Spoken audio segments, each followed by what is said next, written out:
आज से 3 साल पहले डीके शिव कुमार को कर्नाटक में जो वादा किया गया था कांग्रेस आलाकमान की तरफ से, वो वादा पूरा होने का वक्त आ गया है। चर्चा है कि डीके शिव कुमार अगले 2 या 3 दिन में कर्नाटक के नए मुख्यमंत्री होंगे और सिद्धारमैया पूर्व मुख्यमंत्री हो जाएंगे।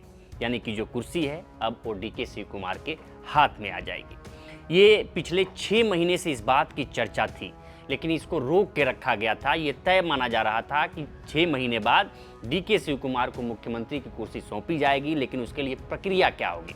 क्योंकि केरल का चुनाव था, इसलिए डीके शिव कुमार को मनाया गया कि अभी आप रुकिए, इससे गलत संदेश जाएगा, पड़ोसी राज्य है केरल, इस वजह से इसलिए ये फैसला रोका गया था। लेकिन जैसे ही केरल का चुनाव जीती है कांग्रेस, अब फ्रंट फुट पर आके कांग्रेस आलाकमान ने यानी कि राहुल गांधी, प्रियंका गांधी, मल्लिकार्जुन खड़गे ने डीके शिव कुमार को किया हुआ वादा पूरा करने के करीब पहुंच गए हैं। अब इसमें कल दिल्ली दोनों लोगों को बुलाया गया था। इससे पहले एक बैठक हुई थी। किनकी तो जो कर्नाटक के प्रभारी हैं सुरजेवाला, उसके बाद से केसी वेणुगोपाल, राहुल गांधी, मल्लिकार्जुन खड़गे साहब और प्रियंका गांधी के बीच। हालांकि उसमें ये बात निकल के सामने आई कि ये चारों जो नेता हैं वो डीके शिव कुमार को बनाने के पक्ष में नहीं थे। उसके पीछे एक ठोस सबूत वो दे रहे थे, लेकिन प्रियंका गांधी ने कहा कि नहीं, डीके शिव कुमार को जो वादा किया गया था 2023 में 2.5 साल, क्योंकि उन्हीं की बदौलत सरकार बनी, वो उसमें प्रदेश अध्यक्ष थे। हालांकि वो मौजूदा वक्त में भी प्रदेश अध्यक्ष हैं, लेकिन उन्होंने खूब मेहनत की थी। प्रियंका गांधी ने कहा कि नहीं, हम फिर से छत्तीसगढ़ और राजस्थान की तरह वो स्थिति नहीं आने देंगे, क्योंकि हमने छत्तीसगढ़ में ये भी वो वादा नहीं पूरा कर पाए थे कि भूपेश बघेल और टी एस सिंहदेव को 2.5 साल का कार्यकाल हमने वहाँ भी तय किया था, लेकिन नतीजा ये हुआ कि जब नहीं हुआ तो वहाँ चुनाव हार गए। राजस्थान में हमारे साथ यही हुआ। सचिन पायलट और अशोक गहलोत के बीच हमने 2.5 साल का जो समझौता किया था वो भी नहीं पूरा हम कर पाए, इसलिए हम अगले साल चुनाव हार गए। हम कर्नाटक में ये नहीं चाहते कि कोई बागी हो और कांग्रेस की मटिया पलेत हो। इस वजह से प्रियंका गांधी ने जो प्रस्ताव रखा उस पर सारे लोगों ने सहमति जताई। लेकिन इसके पीछे आखिर ये 4 लोग क्यों नहीं मान रहे थे, उसके पीछे वजह थी। वजह ये थी कि सिद्धारमैया वहाँ के प्रोमिनेंट लीडर हैं और जो 2 समुदाय वहाँ का सबसे ज़्यादा प्रोमिनेंट है, लिंगायत और वो कलिका, उसके अलावा भी उनकी पकड़ दूसरे समुदाय में थी। ओबीसी, ईबीसी, अल्पसंख्यक, दलित, अनुसूचित जनजाति, इन सब में उनके वोट बैंक में सिद्धारमैया की सेंधमारी सबसे ज़्यादा है। इनके नेता भी सिद्धारमैया हैं और इसी की पॉलिटिक्स राहुल गांधी कर रहे हैं मौजूदा वक्त में। इसलिए राहुल गांधी, मल्लिकार्जुन खड़गे नहीं चाह रहे थे कि सिद्धारमैया को मुख्यमंत्री कुर्सी छोड़ना पड़े, क्योंकि अब उनकी एज भी हो गई है, लगभग 78 साल के हो गए, 80 साल के हो जाएंगे 2028 तक। तो अब ये हो रहा था कि ये पूरा कार्यकाल पूरा करने दें, जब उसके बाद से इनकी अच्छी विदाई दी जाए, एज भी हो जाएगी तो अच्छी विदाई भी मिल जाएगी। और जो डीके शिव कुमार हैं 2028 में तैयारी के बाद कांग्रेस को जोर शोर से लेके आएँ, कांग्रेस को कर्नाटक में स्थापित करें फिर से और फिर से सरकार बनाएं, तब एक मुख्यमंत्री पद के रूप में आएंगे तो ये एक अच्छा संदेश भी जाएगा। लेकिन प्रियंका गांधी नहीं मानी। प्रियंका गांधी ने कहा कि नहीं, जो वादा है वो पूरा करना पड़ेगा। इसलिए अब एक कहा गया कि इसको डायरेक्ट अगर हम कहेंगे, क्योंकि कल आप देखिए कि केसी वेणुगोपाल लेके आए सिद्धारमैया साहब को भी और डीके शिव कुमार को भी, लेकिन वहाँ कुछ संदेश नहीं दिया गया। और इन हमारे जो कांग्रेस के सूत्र हैं उन्होंने कहा है कि इन दोनों से कह दिया गया है किसी भी तरीके से कुछ भी नहीं बोलने का। आप देखिए डीके शिव कुमार का एक वीडियो भी वायरल हो रहा है जिसमें उनको पूछा गया तो उन्होंने माइक साफ हटा दिया और दरवाजा बंद कर दिया। तो ये आज तय हुआ था कि आज डीके शिव कुमार यानी कि आज डीके शिव कुमार सुबह जब 5 बजे से यहाँ से दिल्ली से रवाना हुए और वो बेंगलुरु पहुँचे तो वहाँ ये तय हुआ कि जाएंगे। सिद्धारमैया साहब उनके लिए ब्रेकफास्ट की तैयारी करेंगे। वहाँ उनके कावेरी स्थित आवास, बेंगलुरु स्थित आवास पर ब्रेकफास्ट करेंगे। ब्रेकफास्ट के बाद कल यानी कि आज 27 तारीख है, कल 28 तारीख है। कल 28 तारीख को कैबिनेट की बैठक होगी। कैबिनेट की बैठक के बाद से विधायक दल की बैठक भी होगी। विधायक दल की बैठक में ही शायद या कैबिनेट बैठक में हो सकता है कि सिद्धारमैया अपना प्रस्ताव रखें कि अब वक्त आ गया है कि ये कुर्सी डीके शिव कुमार को सौंपी जाए।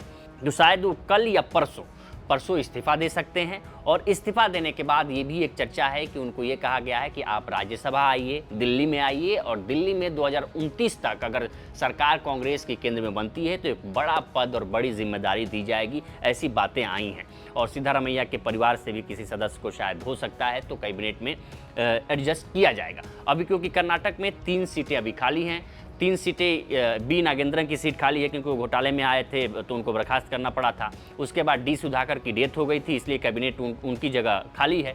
और एक के रजन्ना थे जो राहुल गांधी के खिलाफ उन्होंने जो मुहिम राहुल गांधी ने छेड़ी थी वोट चोरी वाली, उन्हीं के खिलाफ वो बोल दिए थे, तो उनको बर्खास्त कर दिया गया था और उनको कैबिनेट से बाहर कर दिया गया था। तो ये 3 सीटें हैं और 1 सीट और खाली हो जाएगी क्योंकि मुख्यमंत्री जब जाएंगे तो डीके शिव कुमार उनकी जगह लेंगे, तो एक और मंत्री पद की, यानी कि कुल 34 सीटें हैं। 34 सीटों को शायद हो सकता है कि जब ये कैबिनेट फेरबदल हो, जब मुख्यमंत्री डीके शिव कुमार मुख्यमंत्री पद की शपथ लें, तब 34 की 34 सीटें भरी जाएं।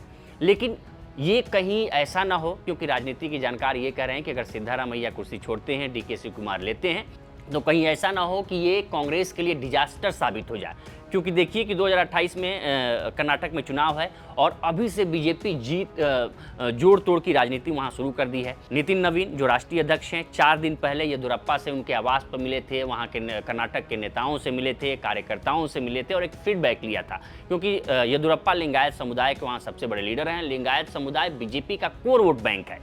ओकलिगा जो है जिससे डीके शिव कुमार आते हैं, डीके शिव कुमार का वोट बैंक बंटने का डर इसलिए है क्योंकि एक तो एंटी इनकम्बेंसी हो जाएगी पिछले 5 साल की सरकार की 28 में, और ओकलिगा को जेडीएस भी ओकलिगा की ही पार्टी मानी जाती है क्योंकि जो देवगौड़ा परिवार है वो ओकलिगा परिवार है। तो 28 में ये स्थिति बहुत दयनीय कांग्रेस के लिए हो जाएगी क्योंकि अब जो वोट बैंक होगा लिंगायत और ओकलिगा के अलावा जो वोट बैंक सिद्धारमैया के पास जाता था, अल्पसंख्यक, दलित, ओबीसी, ईबीसी, क्योंकि कुर्बा समुदाय से आए, तीसरी बड़ी जाति है सिद्धारमैया की, अगर वो नाराज हुए तो फिर कांग्रेस का समीकरण गड़बड़ा जाएगा 28 में। और इसी को पूरा करने के लिए बीजेपी जी तोड़ से मेहनत कर रही है कर्नाटक में। इससे पहले भी कर्नाटक में सरकार बना चुकी है बीजेपी, और येदियुरप्पा को अब साथ लेके चलने की कोशिश में है बीजेपी। तो ऐसे में ये देखना होगा कि क्या कांग्रेस का जो ये मास्टर स्ट्रोक है, जिसको कहा जा रहा है कि अब मास्टर स्ट्रोक है, राहुल गांधी बड़े फैसले लेने शुरू कर दिए हैं, राहुल गांधी की कांग्रेस में चलने लग गई है, पुरानी कांग्रेस धीरे धीरे खत्म हो रही है, प्रियंका गांधी सपोर्ट कर रही हैं। अब ये देखना होगा 2028 में कि अगर डीके शिव कुमार मुख्यमंत्री बनते हैं और 28 में कांग्रेस रिटेन हो जाती है तब तो कुछ सही होगा, क्योंकि साउथ में कांग्रेस की पैठ बढ़ने लगी है और राहुल गांधी यही चाहते हैं कि साउथ में कांग्रेस, आप देखिए कि साउथ के जितने स्टेट हैं उसमें एक को छोड़ के कांग्रेस या तो सत्ता में सहभागी है या सत्ता में है, चाहे वो केरल हो, केरल में वीडी सतीशन मुख्यमंत्री बन गए हैं, कांग्रेस की सरकार है, तेलंगाना में कांग्रेस की सरकार है, कर्नाटक में कांग्रेस की सरकार है, आपके आंध्रा में कांग्रेस की सरकार नहीं है, वहाँ भी जी तोड़ कांग्रेस मेहनत कर रही है, और तमिलनाडु में टीवीके की सहयोगी पार्टी है। तो ये है कि साउथ में कांग्रेस को स्थापित करना चाहते हैं, लेकिन डीके शिव कुमार वाली ये गलती कहीं डिजास्टर न हो जाए, क्योंकि राजनीति के जानकार मान रहे हैं कि ईडी और सीबीआई के पहले से already case DK Shiva Kumar पे चल रहे हैं, कहीं उनके मुख्यमंत्री बनने के बाद ये फिर से एक्टिव ना हो जाए। क्योंकि आप देखिए कि पिनराई विजयन मुख्यमंत्री पद से हटे हैं, आज ही ईडी और सीबीआई के छापे उनके आवासों पर पड़ने शुरू हो गए हैं। तो साउथ में ईडी और सीबीआई एक्टिव हो गई है, तो डीके शिव कुमार के मुख्यमंत्री बनने के बाद अगर ईडी सीबीआई फिर से एक्टिव होती है तो ये कांग्रेस के लिए शुभ संकेत नहीं है। अब 28 में देखना होगा कि अगर जो ये फैसला अगर मुख्यमंत्री बनते हैं तो ये फैसला कितना प्रासंगिक होता है। आप क्या सोचते हैं, क्या डीके शिव कुमार को मुख्यमंत्री बन जाना चाहिए या सिद्धारमैया को अपना पूरा कार्यकाल पूरा कर लेना चाहिए था? इसी में ही कांग्रेस के लिए भी अच्छा होता और कांग्रेस आला कमान के लिए। हमें कमेंट सेक्शन में जरूर बताएं। बाकी देखते रहिए लोकमत हिंदी। नमस्कार।